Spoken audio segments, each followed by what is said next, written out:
as I make decisions for me and my family, like what do I do? What do I look at for next year?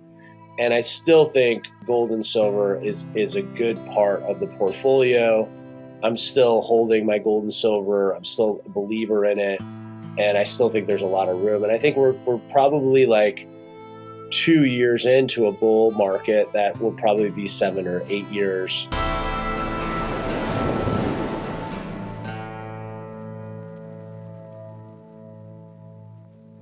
Hey, Inspire Tribe, my fellow freedom lovers, it's John Nolan here. Thank you so much for tuning in to another Inspire conversation. And every day in today's world is a new adventure, a new surprise as we open our phones and see what's been going on in the world. And a lot of people are, rightfully asking the questions, what do we do financially? What's the future holding? How do we protect our wealth, our retirements? What are good investments? I think these are important questions, and I want to discuss them with our friend and partner, the founder and CEO of Noble Gold Investments, Colin Plume. It's great to have you back, sir. Thanks, Gina. Always good to be here, and lots happening in the last 2 months of the year. I mean, it's been just a wild ride. I was just thinking about with new president,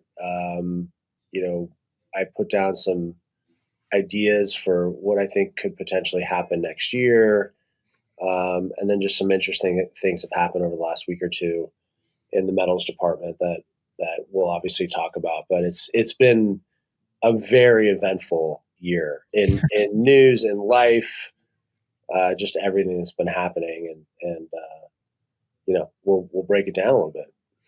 I agree. And to say the least, I think for the sort of general audience, that people that are just following news, it's hard to decipher what's going on. There's a lot of flip-flopping. There's a lot of back and forth.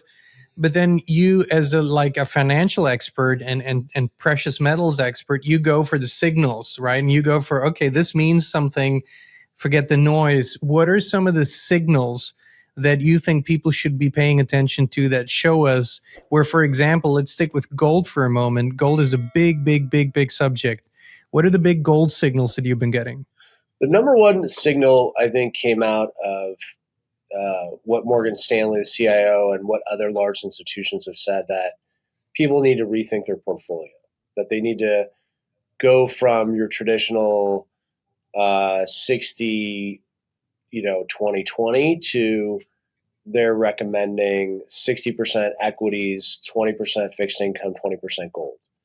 I think that was the biggest shockwave through the industry that I saw, that they wanted to make this a critical part of everyone's portfolio.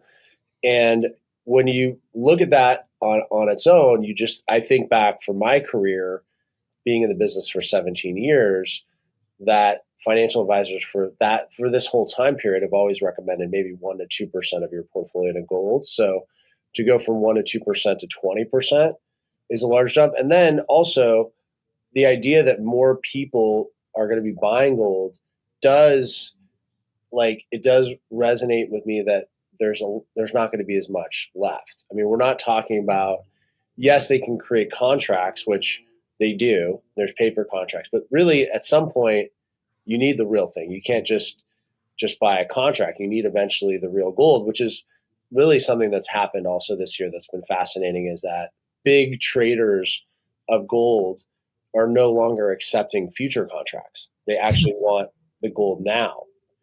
And that's happening. That happened in gold in the first 2 quarters of this year, where they were shipping gold from all over the world to actually take possession. The European Central Bank said you should take possession. They came out with a report saying don't trust the contracts. And now in silver, there's this thing called backwardization that's happening right now, which is basically, backwardization doesn't happen very much. But basically what they're saying is that people want silver now. They'll pay a premium now to get silver. So you're seeing all over the world them shipping silver for people paying a premium to get it in their hands, which is unusual, because when you think about traders, they will typically do a futures contract because it's less expensive for them. It costs less money to do a future contract typically. But what's happening is that they don't believe that the future is going to have the thing that they want. So they're not accepting the future contract. This is highly unusual, because these big institutions want to get things at somewhat of a discount. So they would just buy the future contract saying, I have some exposure to gold, I have some exposure to silver, but I get it for less. I don't have to store it. I get it. I get a discount. And so they get that futures contract and they accept it. They're not accepting that idea today. That's what's called backwardization. Mm-hmm. And that's why you're seeing in the LBMA and these big exchanges, these huge premiums on the leasing of gold, because they can't just sell that future contract. They want it now. So I've even seen it, and there's reports out of China that on their Chinese exchange, that there's traders and institutions that have paid 30 or 40% premiums to get physical silver now. That's That's a pretty, lot.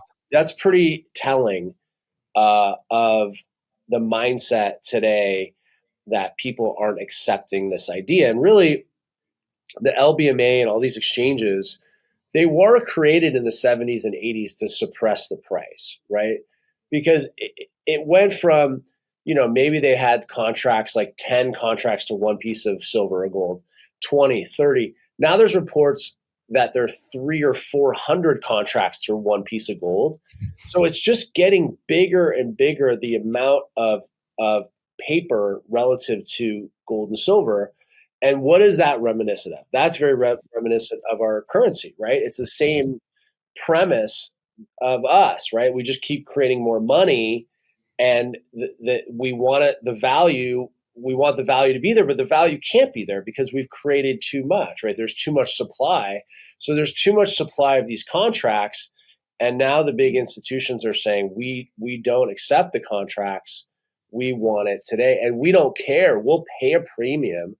And I think that's the thing that's the most interesting to me in being in this for so long, is that people always said to me, why would I buy it from you when I'll just buy the contract? Well, if you could just buy the contract and that's okay, then why are these massive institutions, these funds, these hedge funds, why are they paying a premium to get it today? There's another thing that we observe that's interesting is people always ask about price prediction in the future. Everybody wants the price to go up when they're invested or down when they want to invest. But Right. we recently saw, a big event, first the shutdown of the federal government and then the reopening, and it took a long time to reopen.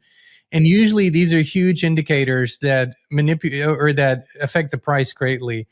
But really, the gold bottom price, for example, showed us that even the reopen of the government didn't really do much to restore confidence, and the price stayed high. So if we think about, as potential investors going into gold, if we think about bottom stability, so the price isn't too volatile, doesn't go too far down, do you think that we won't go much beyond that, 4,900 mark in the future? Listen, it's always hard Below, I mean, below, as not beyond. Yeah. someone that's been buying and owning gold and silver. It's hard to predict exactly what's going to happen. Bank of America thinks gold's hitting 5,000 next year. UBS has predicted like 3,800. So you've had different predictions, in all different prices. Bank of America has actually been extremely bullish the last like 3 years. I remember when gold was sitting at 2,000 and they predicted 3,300. They've really been bullish in a lot of people's eyes, and they've been proven to be correct. I think what it comes down to is what are the better options? That's a big thing. If Morgan Stanley's recommending 20% gold allocation because they took bonds out of their recommendation. So if bonds were a better bet in the future, they would have told you to go there, right? Obviously, they're giving a prediction of an allocation today that they want you to hold for a while. So they feel good at this price for gold, and they believe it's a good hedge against the other things that people have out there. I think that what I look at is what are the options going to be over the next 3 to 4 years, and what are people buying? And I think that what we've seen is that there's still a tremendous amount of demand for gold and silver. Uh, Gold, is pretty close to 900 tons based on the estimates purchased so far this year. If they break 1,000 again, central banks for the fifth year in a row, I would say that that's a telling sign that central banks feel comfortable at current price. Um, the other thing that happened is with China. China basically came out, and we were sort of talking off air, and I think it's fair to say, like, China and the U.S. with tariffs, they're negotiating on a number of large items. But their most recent thing is that they want to ban critical metals to be exported. They want to ban it next year, and silver is one of the metals, which was a new addition. This idea that silver is a critical metal is a relatively new idea. And the U.S. made silver a critical metal also. Within 30 days, China said, we're not going to ship any more silver next year. And the U.S. said, silver's a critical metal. So That's a big, big signal. Like I right. mean, obviously it could just be part of the negotiations back and forth, but it's not a small thing. It affects the entire world and the entire world market. So it's like this is huge. What do you think will happen there? Yeah, I mean, I think it's what they're saying is that it doesn't make sense for us to sell it right now. And I think that it's interesting with China. I mean, China is always looking for profit, is always looking to sell and create more, monetary wealth for their government. They must believe that the price right now doesn't make sense. It's just too affordable to sell. Because like you mentioned earlier, like everybody wants to like sell at the peak and buy at the bottom. They're By them saying they're not going to export any critical metals, including silver, they're saying that either A, it doesn't make sense for their 20 or 50-year strategic plan to sell silver, or B, they believe the price is too low. And I don't know. I don't know the answer to that because, they don't give me that information. But I think that it's either one of those two things. So if you're reading the tea leaves, like, it's a pretty positive sign any way you look at it. And then I think the other thing to keep in mind is with the U.S. making silver a critical metal for the first time ever, they obviously are. China and the U.S. have been talking about silver. The world is talking about silver, and they made this declaration within 30 days of each other. And so silver is becoming an important part. And I've always said it's like, and that's what I talk about in my book, Silver's a New Oil. It's like, what's the next energy source? What will control the world?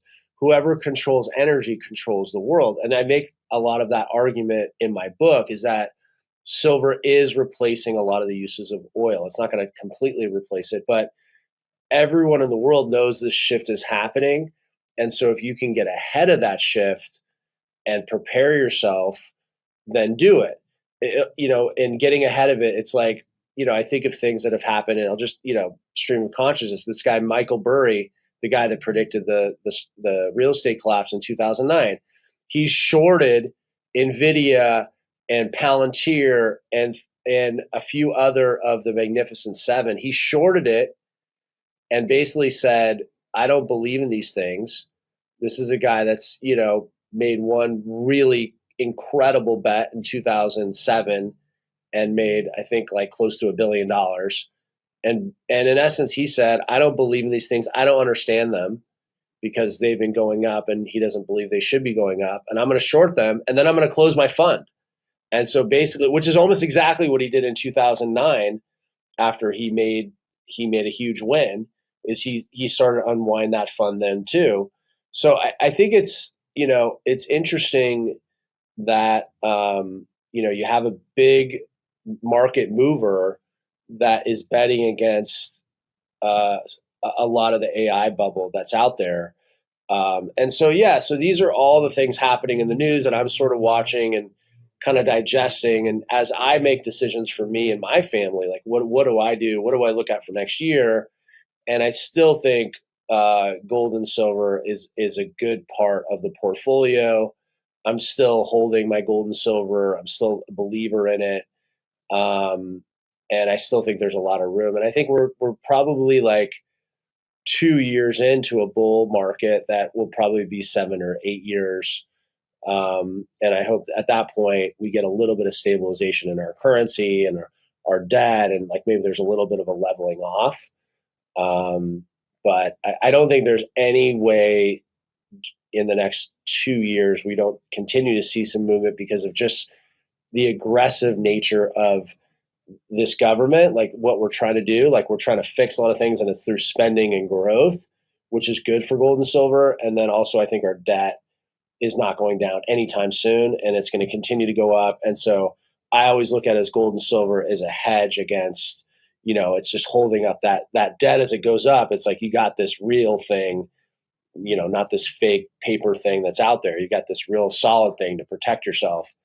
And I think that's what most people are looking for, is that asset preservation, and that real kind of stability that is necessary. You got to have it. You got to have that protection. And then my last thing, not to go on a total tangent, but when I see what's going on in New York and that mayor that got elected, people need to realize this. A person like this getting in office affects everybody in this country.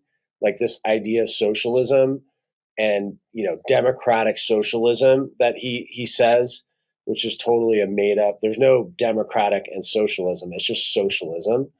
And I think that people should be very cautious, because socialism is set up to take away your wealth and redistribute it, is what they say. But the redistribution only goes to 3 to 6 families, is what we found. I mean, we saw it. We've seen it in Russia. We've seen it in Venezuela. I mean, people that It's don't an upward realize redistribution. It's always going upward. upper. Yeah, exactly. It's like they take it from everyone, and they say that we're going to make it better. And so people need to be aware that they're trying to take things from you. This is the idea. Um, Obviously, there's a religious part of this too that they're trying to infiltrate. But I think that's something to watch out for. But the redistribution of wealth, and this idea that these free supermarkets and all this stuff, it's never gonna, and it's gonna make things more expensive. It's actually going to work in the reverse. Because I always say to people, like, you want the government to take over your supermarket. Think about the post office. You want the people at the post office running your supermarket and picking out your fresh berries and your food and your meat. You want those people? No, you want people that are thinking about providing an incredible service and a product, because it's competitive and there's a free market, and they need to bring in new products to entice you, and they need to cut costs. That's who you want running your supermarket, which is already, supermarket is already a very thin margin business as is. To bring in the government to run a thin margin business is literally, no one will win. And you will only get regret by what they're doing there. And fortunately, I think sometimes we have to learn those things, and we're going to have to see this, play out. But to see this happen in one of the greatest cities in our country, it's alarm. This should send shockwaves through people, that people feel comfortable with a socialist idea coming in the country. They just don't. They haven't done their research. They just hear one thing, like free buses, and they're signing on. At the end of the day, this is just a money grab. And this Mondani, everyone says like politicians get rich. Watch this guy. This guy will be worth 100 million in 5 years. And where will it come from? Socialism. A guy's going to be worth 100. I promise you this. Maybe 10 years. But this guy will be like one of the richest politicians if he stays in office, but he'll be reallocating money to everyone else, right? The interesting thing about socialism is that no one who's actually lived in a socialist country, no Correct. common person has ever promoted it, that has come to a non-socialist country is ever promoting it. They're going to be your fiercest defenders of capitalism and free market. Absolutely. Um, Absolutely. All the Russians I know, they're like, you don't want it. We lived in it. We were there. We saw it. We saw communism. We saw it. We were waiting in the lines for bread. We were waiting in line for the supermarket. no, People think it's bad now because you're waiting in line to get medicine, and it's not as good as it could be here. And I agree, it could be a lot better. Just imagine waiting in line to get bread. The way that it's been in communist Russia, and so I think that is something to really kind of keep in mind. But to go back to sovereignty and what we do, Gene, is we advise people how to get some wealth out of I the was, system. yeah, I was just going to ask that actually, and I just wanted to quickly say, in the last 5 years or so, people are regularly coming to us and ask for advice on finances. I'm not a financial advisor. I just say what we do. People, they get excited for a while about crypto and then they're not so excited anymore. People get excited about certain stocks and funds and then they're not so excited anymore. But the one thing in the last 5 years, everybody who invested in gold and silver stayed excited. I mean, it's just people keep coming back just going, my goodness, that was great. I really love that. I really feel good. I sleep well. I feel like my retirement is there. For those who either want to expand on that or get into it, what does your company do? How do you help people get into precious metals? Yeah, so we're a family business. We're regular people. Everyone that you're going to talk to in Noble Gold owns gold and silver, whether they own it directly or in an IRA. They own some amount, some own a lot. It's all physical. It's all bullion, coins, and bars. Exactly what I was saying. When I was talking about backwardization, it's not a contract, right? You're getting the real thing, and you're getting it now. That's what people want, and that's what the institutions want, and that's what the central banks. When the central banks buy gold, they're not getting it in a contract. They're getting the real gold. You're getting the same thing with us at Noble Gold, but you're getting really a partner. We're here with you for the life of you owning gold and silver. If you have any questions, you can call us.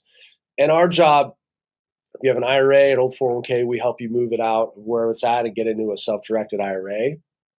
And a few things that things I forget about and then I remember, like when you store the gold and silver, there's a storage fee, depository fee. It's $250 a year, and I forgot, and I don't know why I forgot this, but those are tax deductible. You can actually deduct the $250 for the storage off your taxes, and it's flat. So whether gold and silver goes up, doubles or triples, and I was just in Texas at our depository, and I was looking at some of my old accounts.